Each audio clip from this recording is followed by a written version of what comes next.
the modern world that we live in, it just influences. It influences really, really unhealthy living. Yeah. It everywhere you go in this modern world, you're reminded of unhealthy um, ideas. But the thing is, we don't know they're unhealthy because a lot of times we grew up in households where you know um, certain things happen, and also um, that influences our ideas about love, and sometimes um, things don't happen that should have or would have given us healthy ideas about love. You know what I mean? Sometimes we grow up in homes where our experiences are such that we develop unhealthy ideas or incorrect ideas concerning what love is. And sometimes this also includes um, lack of experiences that we should have received. Yeah, and so we don't develop emotionally in a healthy way. So we become adults and we have this unhealthy, incorrect view, incomplete view of what we think love is based on, what we've experienced, based on, our favorite songs, our favorite TV shows, our favorite romance novels, and then we think this is what love is, and when we can't get it like that, um, you know, we get drunk in emotion, whether it's hatred or fear or anger or a combination of those three. And because we think that what we know is correct because it's what we've been programmed with, and sometimes this happens on a subconscious level. Well, oftentimes it does. So it's hard, we think that we're in the right, and we're not. We're really not.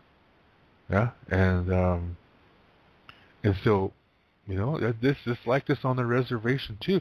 And sometimes people get together, and they fall in love and whatever, and then things happen, where uh, the intimacy's gone, and the romance is gone, but they don't want to leave each other because they're too scared. Yeah, they're too used to each other. They fit like a hand in a glove kind of thing. But yet there's still something missing. It's not really a real relationship. Now, this could be seen in at least two different ways. One way is unhealthy, in that when people say the romance is gone, this could be, it depends on the person. Maybe they want to feel happy all the time. They don't want to go through difficulty. And it's like the relationship is a house, and falling in love is walking through the door. And that's what they want to keep doing over and over and over. It's just, walking through that door. They want that doorway to go forever. Yeah, so they want to be happy all the time. And this is, not a relationship. That is unhealthy. Because see, love includes all emotions. Yeah, and this what I mean by that is that, see, you heard me talk in the beginning of the show about uh, when you live a healthy life, you have to, when there's difficult things that happen to you, you have to learn from those, and those include emotions of anger, fear, and sadness. But as you learn from it and make the best, those emotions leave. Yeah? And they're going to bring you wisdom, knowledge, and peace. And then, that's the purpose of them, so that you can develop. In other words, you're not supposed to live in the emotion. And then sometimes good things happen to you, and that's meant for you to enjoy. Have a good time. It doesn't matter how it came to you. Just have a good time. Enjoy it. Same thing with the difficulty. It doesn't matter how it came to you. Just learn from it. Make the best of it. Then it'll lead to blessings. Yeah? So you apply this to your own life. And there's a Lakota star knowledge concept that goes like attracts like. So when you do this, you will attract somebody similar. You'll both be healthy emotionally. Yeah? Because each one of you is emotionally healthy.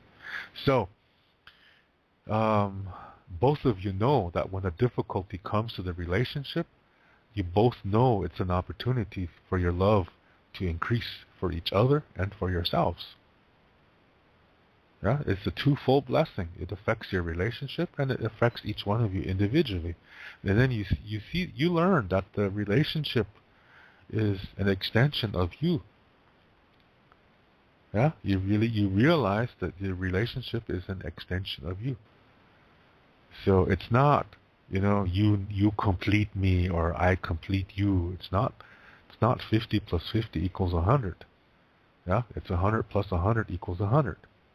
Mathematically, that does not make sense, but in love, it does. It means that each one of you is complete. Yeah, you're both emotionally developed, and you don't have a need, to, because you're okay with yourself, and it's okay to hope for love. What you don't have is, I just gotta, I just gotta be with somebody because I don't want to be lonely. That's a fear, but you shouldn't, base everything on that fear. You should look at that fear and examine it. See, that's a difficulty. Yeah, and then learn from it. And then you'll see that yes, there are times when you might be by yourself, but it's okay, because just talk to somebody. Yeah, there's people. We're designed to do that. Yeah. So anyway, getting back to a healthy relationship, like I said, it requires each person to be healthy, and that you can do that by these concepts that I explained at the beginning of the show. That leads you there, and both of you know that a relationship is like your own life. Your relationship is an extension of both of your you and your partner's self. Yeah, and it follows the same pattern that each one of you follow in your life, meaning that difficulties will come to the relationship too, and good things will come to the relationship too, sometimes out of the blue. Yeah. So when there's a difficulty, both of you know this could be most likely an opportunity for your love to increase for each other and for yourselves. Yeah, so you make the best of it. You talk about it. You learn from it. You take time apart from each other to think about this, to keep yourself in clarity, so you don't just communicate from emotion, but that you use your heart and your mind. And then you both learn from it, and next thing you know, you're receiving peace, you're receiving wisdom and knowledge, and your love for each other increased exponentially, and for yourselves too. So healthy people know that this is what difficulties can do. Really wonderful things. But unhealthy people who have incorrect, unhealthy ideas about what love is supposed to be, all based on love songs, romance novels, love stories on TV, by what they see their parents do, or whatever. They don't know this, so they want to be happy only. They don't realize that emotions are just part of an experience. They think that's it. Yeah. So that's why when they go through enter a relationship, they go through the doorway and they want to stay in the doorway forever. That's the falling in love part. Yeah, they don't know that difficulties can actually increase their love for one another. Instead, they reject it. They try to hide from it. They don't want to face it. They want to deny it, and they don't want it. which means they're totally missing opportunity. Yeah, totally. Because they're only thinking with their hearts. They're not using their minds. Yeah, that's the problem. And so for them, see, they're incomplete to begin with because they have these incomplete, incorrect ideas about what love is. So they think that, they need somebody else to complete them when actually they need themselves first to complete them, to make themselves complete. Yeah? So unhealthiness attracts unhealthiness, and those relationships fail every time because there's no foundation. But people sometimes, their society will say, well,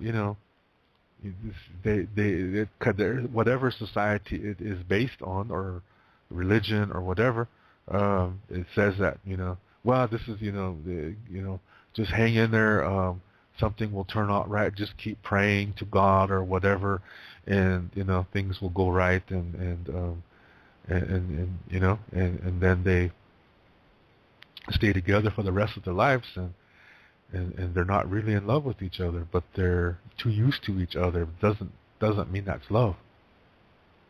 Not all the time. Yeah?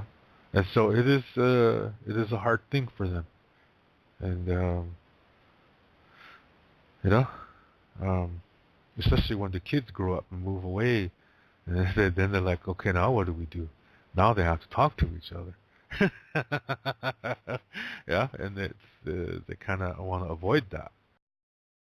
In Rapid City, we were shopping, and this couple, they looked like they were rich, yeah, because uh, they were really in, it was like October, no, not October, March, and they really had suntans, yes. Um, I don't know if they didn't look like a tanning machine. Looked like that maybe they're not even from Rapid City. Yeah, the husband, and the wife. The wife was really pretty, and they had two little kids. And the husband, um, and they just looked like a rich family, and they got into a really fancy car. Yeah, and but here's the thing: as they were exiting the grocery store, from there to their car was quite a walk. I don't know, I'd say about 20, 30 yards maybe. Is that a long walk from the store anyway, the store entrance? All during that walk, this guy was shouting at his wife, cussing her, fucking bitch, you whore, how could you? You're the most stupid human being. You're not even fit to be called human. And, he was saying this to her the whole time. No hitting, yeah, no pushing. He didn't touch her one bit, but those words and that tone of voice, he didn't even care who heard him. Yeah, and he just ripped into her with words, and I just wonder, geez, I bet something really no good happened wherever they went to. Yeah? And the kids see that. They see it, they hear it, and they may say to themselves, we're not going to be like that when we grow up, or I'm going to beat my dad up when I grow up. They may think that. But then see, there's learning happening here on the subconscious level. They're parenting, but it's unhealthy. So these children are going to grow up like that. They're either going to be abusers or they're going to be oppressors. It's going to go either way. And then it might switch. Yeah. So these are extreme examples, of what I'm talking about when I say sometimes people are scared to leave. And sometimes it's because of things like this, and sometimes it's just because they're scared, period. Yeah? But their society, their family, or whatever it is, says it's a bad thing. if you leave. Yeah, they say stay together for the children. They say, but see, staying together for the children, what that's really gonna do is it's gonna transform those children into future wife abusers. Yeah, it's gonna transform them into future victims. You know, do you see what I mean? When I say most modern societies influence really unhealthy living. That's why I said that. You know, when describing these really, really unhealthy marriages where there's verbal abuse, physical abuse, or whatever, they don't want to leave. They're too scared to leave, or sometimes it's like an illness. It is an illness, in fact.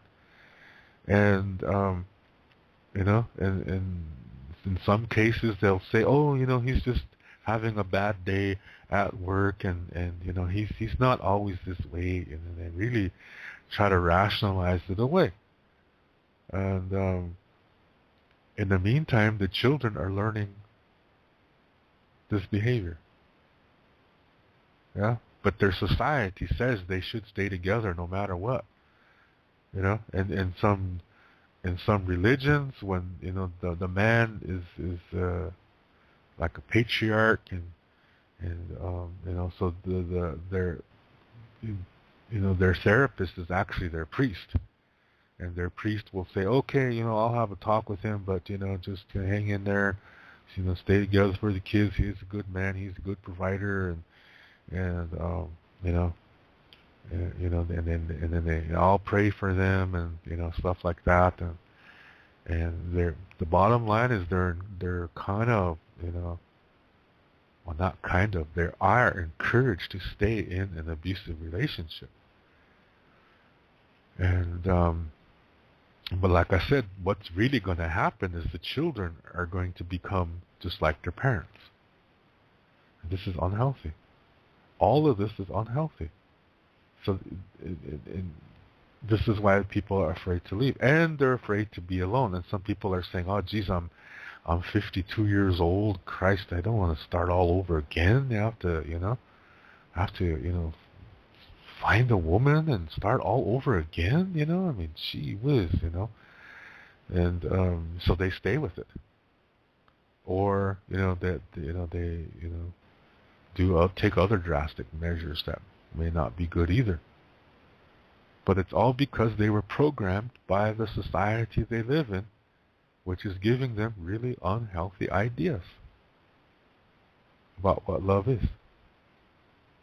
Yeah? So they're scared to leave. They don't want to. They don't want to leave. And it's because of, you know, that emotion thing. Yeah, that is always, you know, living in the emotion. They don't use their minds with their hearts. So it ends up to be an unhappy way of living. And I've been on that road. I know what that road is like. I've been in relationships like that too. But fortunately, I learned from them. Yeah, and the more I learned, the better the relationships became. The healthier they became. Yeah. So you know, sometimes that's you know, that's the kind of, you know, those people really need prayers. Yeah, because they have an illness. It is an illness. It's called love addiction. It's kind of a, you know, oxymoron, because it's not really love they're addicted to. It's an emotion that they're addicted to. And it's like a drug addict. Yeah, they do what they can to stay in that emotion. They don't realize that, you know, emotion is just part of an experience. But, you know, they want to feel it all the time. That's just like being a drug addict. They want to be high all the time. Their bodies need it. Yeah, with love addicts, it's the same way. And this is not healthy, and it's not love. Yeah. So,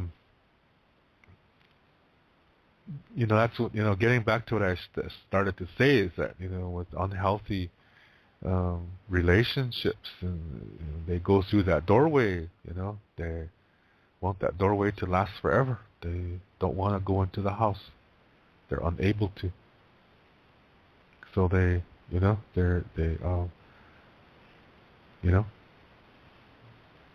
latch onto that doorway with their fingernails and try not to go in. Yeah. And, because once they go in, they do something to mess it up. Then the house falls apart. The relationship ends.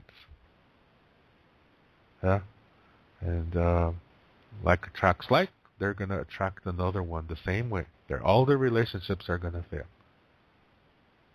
Yeah? So, one time on Facebook, I saw this, how people are always putting up quotes and pictures and stuff like that. And this one lady put up a photo that said, "I have met Mr. Married, I've met Mr. Wrong, I've met Mr. I still live with my mom, I met Mr. And one of these days I'll find my Mr. Right." Now, all these, rugged things she was stating are actually reflections of herself.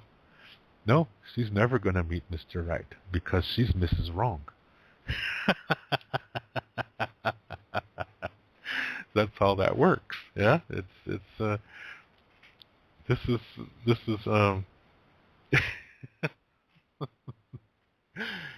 this is how that is. Yeah, that's when you look at it through Lakota Star knowledge. It all starts within you. This is the way the universe was created. That's why we follow that. It all begins within you. You got to fix what's wrong with you. And sometimes you may not know it. You may not even know something is wrong with you. You probably think everything is okay.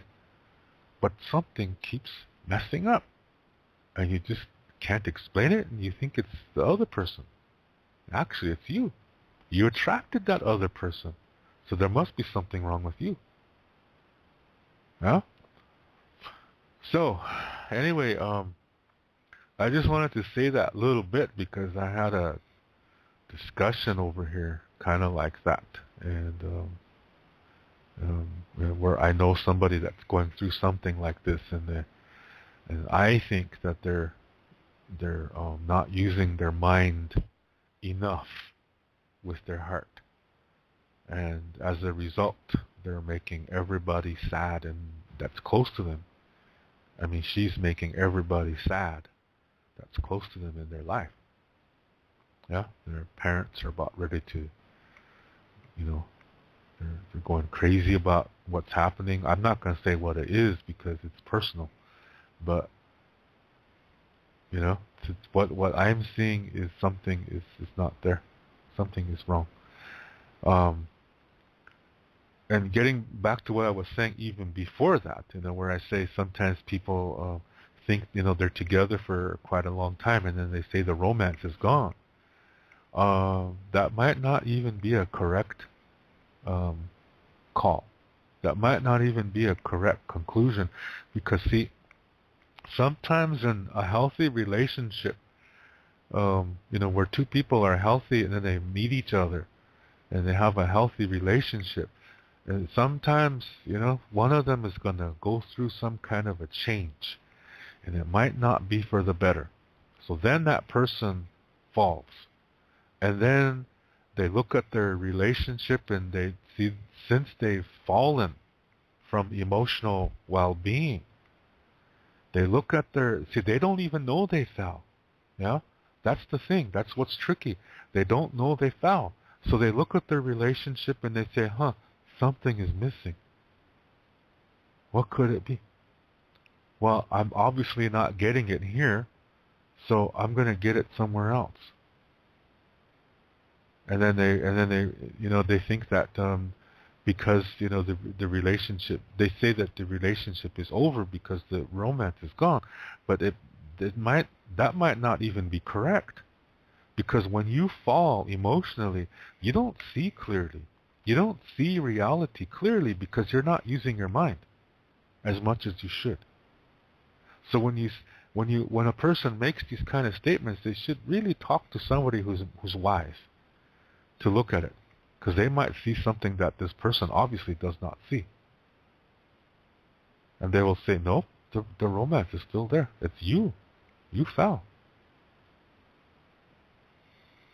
You see what I mean? So when they say the romance is gone, sometimes it may not. That might not even be true. It might be that one of them has fallen emotionally, and so that's because they think it's gone when actually it's still there. Yeah. So what to do? If that person cannot come to their senses, then it's most likely over. But if the other person is healthy, that person knows they have to mourn. Yeah, it's like a death. They have to mourn this relationship, and so that they don't have any hatred or gripes about that. So they come to peace with it. So when they think about it, there has no emotional response anymore because they're at peace with it. They have to heal. And then they'll attract another partner. Meanwhile, the one who fell is going to attract an unhealthy partner. That's her problem. Yeah. So that when people say that the romance is gone, you have to look at it from both perspectives of the people involved. Yeah. Because if somebody has fallen emotionally, the romance is probably still there. It's just that person was messing up somehow. And in some cases, yeah, it does go. Yeah, in some cases, it is gone. The romance is gone. And in that case, it's probably because both people have changed. Both people have evolved into different directions. Maybe one became more healthy and the other one fell. Yeah? And maybe one became totally at peace with himself and the other one sees that as no romance. Yeah? Which could be incorrect from her perspective. So when people say that, that romance is gone, you have to really think about that and think, is it really gone? Or, you have to look at it from different perspectives. When people in a relationship and one person says that, you have to realize that that's not the only perspective. And when the person who says that tries to prove it, that could actually be oppression, because she's disregarding and disrespecting what the partner thinks and wants her way. And it's just another way of saying, hey, I know what's right, and you don't. That means you're wrong. That's duality. So what I'm trying to say is it's not as simple as you think. When you're emotionally healthy, it's not that simple. But what's most important, when you're healthy, when you're emotionally healthy and the other partner has gone, fallen, whatever, that's not your responsibility anymore.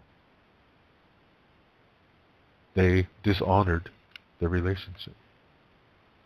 It's broken.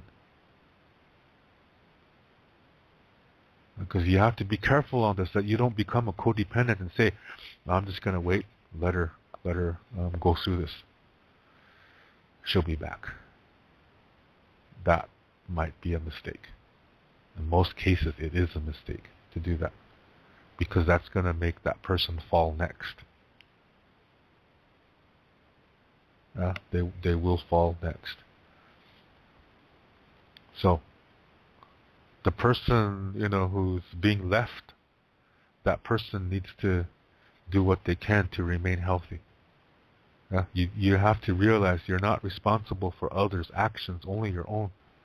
So you take some responsibility to heal and do the things that it requires. Like sometimes helping others, and sometimes doing something new, to get your mind off of it for a little while. Then come back to it with a fresh mind, and then take care of it, heal it, move on. And let the other person fuck up. That's their problem, because that's what they're going to do. But sometimes we see things that are going to happen. We know it because of our emotional well-being, because of our experience, because of our wisdom. We can see something fuck up. We can see that it's on the road to a major fuck up. But if we say something to that person, it slows it down. And that person does not learn, and the person ends up cutting us off, totally hating us. So sometimes we have to stand back and let them fuck up. This is the only way they're going to learn. Those of you who are parents, you know what I mean? Sometimes we have to let our kids make those mistakes. And hope to hell they learn from it, because if we stop it, they'll never learn, and they become dependent on us. They're going to start saying, well, it don't matter because my mom's going to fix it, or my dad's going to fix it. He'll pay for it. Doesn't matter. They never learn responsibility. So sometimes, to allow somebody to, learn how to become responsible, we have to stand aside and let them fuck up. Yeah, and sometimes that happens in relationships too. When we know one partner's fucking up, we have to stand back and say, okay, goodbye.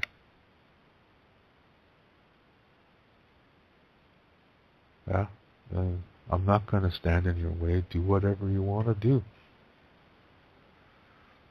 But I'm going to do what I want to do too. And I don't need this. Yeah, sometimes that's the situation. But the bottom line is that people who fall emotionally, they become oppressors, or they become victims, or both. Yeah. So I'll just leave that to you to think about. Yeah. It's gonna be different for everybody, because everybody's different. Yeah. We all have our little quirks. We all, have our own tune that we dance to. So it's going to be different. It's going to be variations. But what I'm giving you is the foundation. And that's based on Lakota Star knowledge of reality beginning within. Healing begins within. It doesn't begin by jumping into another relationship. It begins within.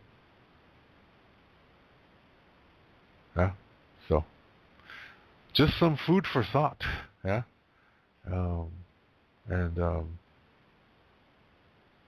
All I ask is that you think about it. Nothing more. Yeah? I just ask that you think about it. So, anyway, it's kind of a serious topic here, but it's an interesting topic, yeah? You talk about breaking up, that's always an interesting topic because people are scared of it. And I think the more that we talk about it, the less scared you become of it. And then so when it happens to you, you know what to do. Instead of going to a bar and getting drunk and then going back to that person and say, please, I'll do whatever you want. I'll change. I can change. Why don't you just love me? Why can't you just love me? You don't want to do that. That doesn't work.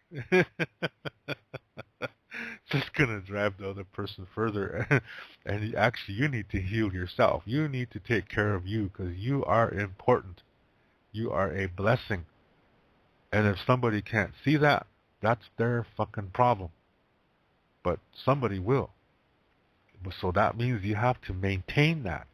Maintain your blessing status by living these healthy ways that I talked about in the beginning of the show. And then you will attract somebody healthy.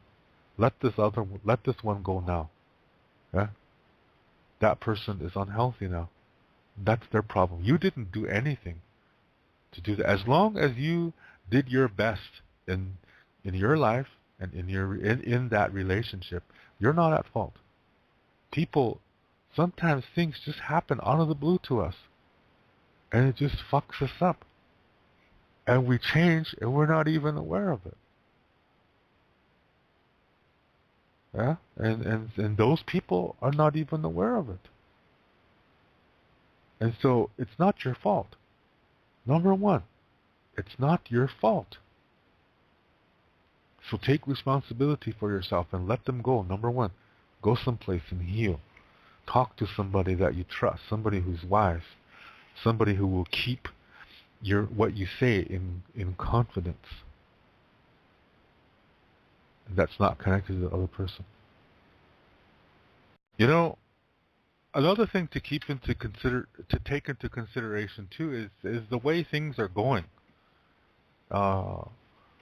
In the world today, back, in our parents' time, the 1940s and so forth, and 1950s, when they were young people. So I'm talking, I guess, people from my generation. When you another thing to consider too, though, was things were different. That's the other thing. That's another thing to take into consideration, that things were different. They didn't move so fast like they do today. Today we have all this technology that we're exposed to a lot of information very fast and for short amounts of time, and this affects our development too. So I think this also plays a role concerning the role of relationships today. I think in some cases where both people are healthy, that you're exposed to so much information, through the internet, through your work, depending on what kind of job you have, that sometimes all works on your mind, and I think this is tricky here because it could trigger something too. Yeah, it could actually stop emotional development and cause a person to think more with their mind, and that is going to become dualism too. Yeah, because you need to use both. And again, there are other situations where yes, a person will use both their heart and mind, and experience all this information in their daily lives, that they develop extremely quick, and they may come to a point where a relationship's life may actually have a shorter lifespan today than it did a couple generations ago. So that's another thing to take into consideration, yeah. But that's going to be rare, because I myself truly believe that when two healthy people find each other, that time doesn't mean a damn thing, because they're always in the present moment. So this is my belief, that in the present moment is where you make all the investment into the future. And it's also, to be in the present moment means you have to come to peace with the past difficulties and then let it go. Because you learn from it and you let it go. It doesn't bother you anymore. And so when two people can live like this and be able to learn from their difficulties that come into their relationships, I truly believe it doesn't matter what day and age you live in, that these people are going to be together for a long time. Yeah? So I think it always depends on how you are inside of you. in the modern world that most of us are so emotionally underdeveloped because of the things that we experience in our younger years, with movies and romance novels, love songs that you hear on the radio, and they all are perpetuating really unhealthy false ideas about what love really is. And you hear things like, I need you, you complete me, and I'm nothing without you, I can't live without you, things like that. And it's all that is creating a codependency. It's creating, you know, un, you know, it's creating needy people. Yeah, that people who cannot stand on their own. And instead it takes away any foundation. It encourages people to not develop healthy foundations for living, which includes emotional well-being. And without emotional well-being, you cannot have spirituality because the two go hand in hand. So we see this all over. Yeah, it's everywhere we look. We see it in advertisements. We see it on TV, and we get influenced by it, and we think this is what we're supposed to be like. So we try emulating that. We try to be that, and what we're really being is nothing. Yeah, we're being false representations of something, and it's leaving us with no foundation and no interior substance inside of ourselves. So we're always looking for, something to make us happy around us. We're not looking inside of ourselves, and we're trying to live in the emotion of happiness. We think that that's the purpose, and it's not. Yeah, the whole purpose is to learn from experiences, especially the ones that come with anger, sadness, and fear. That we need to express those emotions to let them out, as long as we don't hurt anybody, including ourselves. And then we start learning from it. We look at it and examine it and make the most out of it. And as we do that, those emotions leave and bring us peace. We receive knowledge and wisdom, and those are blessings, and that helps us to stay in the present moment, which then influences our future in a healthy way. Yeah, so it helps us to stay in the present moment. That's the best place to be, and that's the best place to be for coming to peace with your past, and also for solving difficulties in your life. This is how you create substance inside of yourself. This is how you establish peace inside of yourself. This is how you nurture the connections of your physical body, your mind, and your soul, and your emotions to each other. And from the center of all that is your sacred center. This is what we all have. This has nothing to do with our skin color or nationality, our language. That has nothing to do with that. It's something that we all have in common. This is how we connect to each other and to the earth. This is the way of the ancestors. This is how they lived.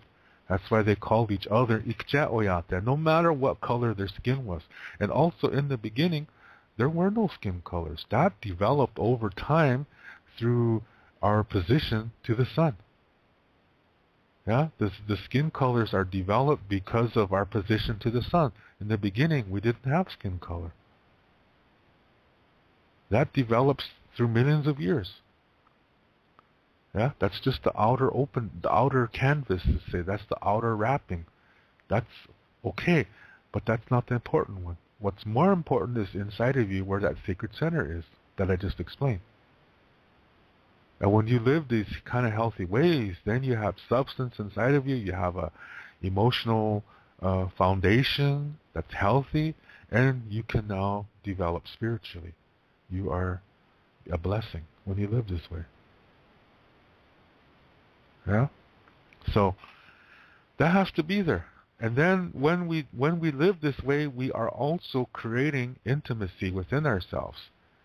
And we know what love is. We are complete. And we don't need another person to complete us. But we join with people to create a new dimension of love. That's what healthy relationships are about. So it's not about completing each other. It's about creating something new, an extension of your individual identity.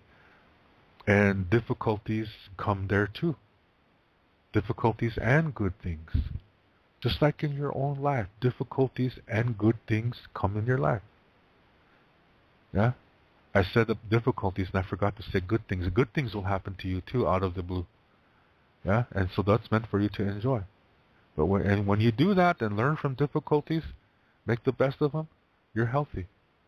You communicate in a healthy way. When people communicate to you, you know how to process it. It doesn't matter what it is, you know what to do with it. And you're going to attract somebody like that too, because like attracts like. That's a Lakota Star Knowledge concept. And so when you do attract somebody and enter a relationship with them, then you have a healthy relationship, and it's an extension of each one of you. And what happens to you also what happens to each one of you also happens to the relationship, which means difficulties and good things will happen. So you treat it the same way. Both of you learn from the difficulties, and when you do that, your love for each other increases exponentially for each other and for yourself. That's beautiful. Yeah? That's what I mean when I say healthy relationships. When I said earlier that today most of us aren't that way because of what's around us. The modern world is really dualistic. You can blame religions, political ideologies, science, because they all focus on the same concept of I know what's right, and follow me, and if you don't follow me, you are wrong. I'm smart, and if you agree with me, you can be smart too, but if you don't, then you're stupid and I must destroy you. That's duality. That's what these things focus on. And that's what creates religion, ethnocentrism, which is my culture's better than yours, paternalism, which is I know what's right for you, just do what I tell you to do, and dogma, which is my way is the only way. That's all duality. And we see that all around us. In commercials, yeah, false ideas about what love is by trying to keep you in an emotion. That's what all these dualities do. They keep you in an emotion. So you cannot develop emotionally, which means you cannot develop spiritually, which means it disconnects you from your sacred center, which means you end up not knowing yourself. So when you enter a relationship with somebody, they don't know themselves either. So, but you start out having a good time because that's how relationships start. They feel good.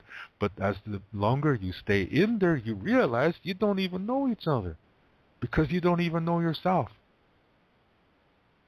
That's unhealthiness. Some people call that pseudo-love. Yeah? So you're always trying to go for that emotion, and that's addiction. That's love addiction. It's addiction to a false idea of love. And it's an addiction to an emotion. That's unhealthiness. That's what creates abusive relationships. Yeah?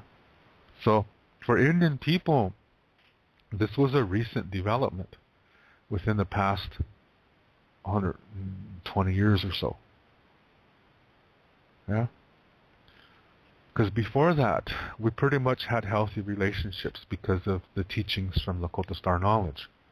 But, there slowly began to be problems in time because we Indians were becoming dualistic as we were not at peace with other tribes. And that led to us slowly falling out of peace with ourselves. So there was some things slowly starting to go wrong before white people came, before the Europeans came. Yeah, so we were already on the road to duality because the fact that we were at war with other tribes, that shows you we were dualistic. Yeah, so that started to seep into other areas of our lives. So historically, yeah, the duality among Indian people really, really sped up fast. Yeah, within the past hundred or so years. So let me explain that before I continue. Okay? So it goes something like this. Back in the late 1800s, when we were placed on reservations, there were prison camps in the beginning.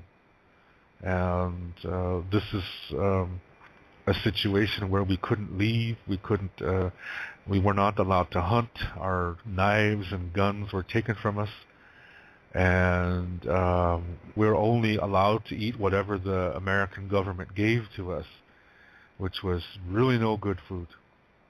The quality of the food was okay when it left places like Chicago and stuff like that, but once it got to some of these train stations between there and the reservation, a lot of these handlers would sell it, and then they would buy old food and put that in there instead, and these middlemen would make a lot of money.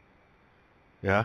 So what we got on a reservation was bullshit food. Yeah, it was really no good. And we ended up getting all kinds of diseases like heart diseases, hypertension, diabetes, things like that. And then at the same time, our language and ceremonies were declared illegal by the United States. So we were hit physically, spiritually, and emotionally. Soon after that, our minds became weak. And these, as I said earlier, these are the four parts of the self. So with the four parts of the self being sick, we lost our connection to our sacred center. So we started to focus on communicating away from that. And then the priests came from the various churches, and they learned our ways and said that since our ways conflict with the Bible, that our ways are evil, that they come from Satan. They come from the devil. So in our weakened states, we slowly began to accept that. Now, another thing is that there were some Lakota people that didn't want to accept that. They wanted to hang on to the traditional Lakota star knowledge ways. And if they revolted, they were sent to a mental hospital in Canton, South Dakota, which was set up for all reluctant Indians in America that did not want to become Christianized. They were sent there. And these church priests also committed the medicine men, medicine women, holy men, holy women. They committed all of them to these mental asylums too. This way, the people would not go to them for help, that they would come to the churches. They wanted the Indian people to only go to the priests and not their traditional healers. So they sent the healers to So they sent the healers to this mental asylum to die. And if you are radical, you were sent there to die too. Yeah. So while this is happening, the priests are saying to the Indian people, if you believe our way, we will help your children. And so, it was a very, very dire straits time. And so a lot of Indians became Christians because of that. Like I said, we were weak-minded too at that point. And those who stuck it out, there were people who refused to accept Christianity, but they went to church anyway. What they were doing was they were putting up a candy store front. On the outside, they were acting like good little Christian Indians, but on the inside they weren't. They were Star Knowledge people. Yeah? They did this because they didn't want to get sent to that mental asylum to die. That's sad, isn't it? But that's part of what happened back then. And it's because of these people who maintained this knowledge in secret. Thanks to them,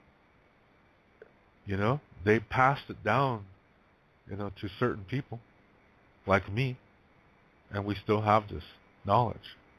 And I have this show, and I'm sharing it with you. Because this regards the sacred center. And we all have that.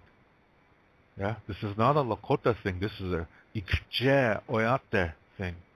Ikje Oyate means human being.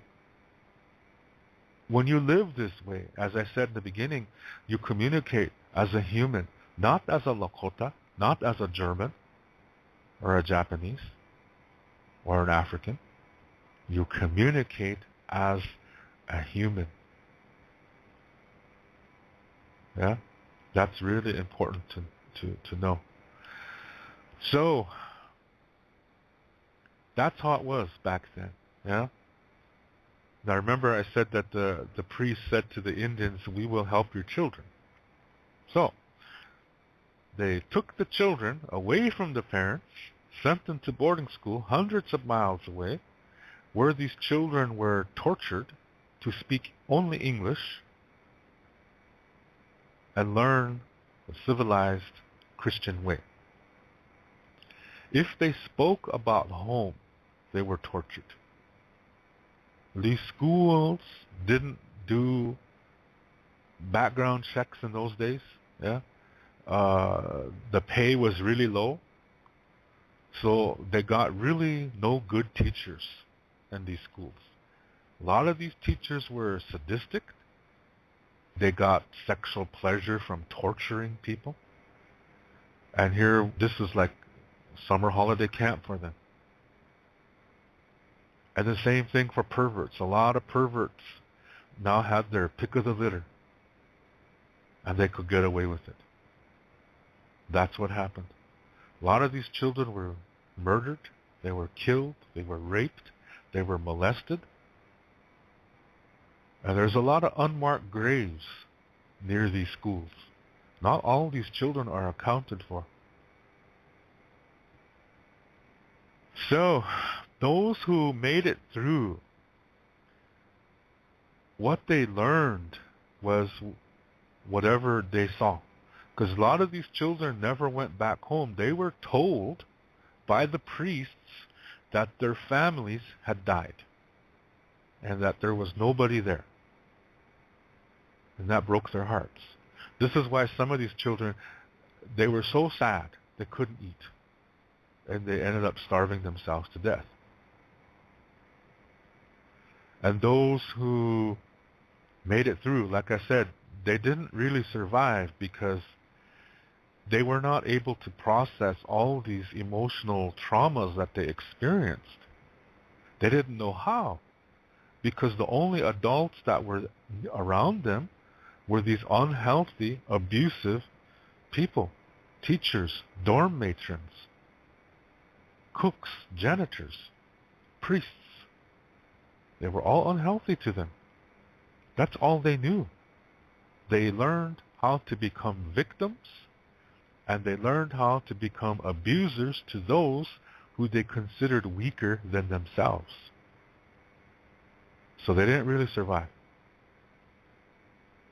A lot of these children that made it through these schools, they had a lot of traumas that they didn't know how to deal with because all they saw was abuse. That's what they learned. There was no adult healthy role models to emulate. And remember I said these children were told that their families were all dead. So they didn't go back during summer holiday. They just stayed at these schools and worked. So when they left these schools, they tried to live in mainstream America, nobody accepted them. They would say, you're a heathen. You're a dirty Indian. So they couldn't even get jobs off the reservation. And when they went back to the reservation, to their people, they ran into more problems. Many, many times they were not even accepted by their own people because their own people were saying, you're too white. You act like a white man. So they're caught in between. So a lot of them turned to alcohol to try to hide all of it, to try to forget everything. They turned to alcohol and then later drugs. There were some who tried to make it. They married each other because they knew each other went through the same thing. And they didn't want their children to go through what they went through. So they didn't teach them the language. They didn't teach them the culture. Those children, the children of these first-generation boarding school people, those children are today's elders. When they were born, they didn't learn the language. They didn't learn Lakota Star knowledge. They never got the opportunity to. When you look at an old person on the reservation today, they're not the connection to the ancient past. No, they were born in a Christian background at a time when the reservations were strongly Christian.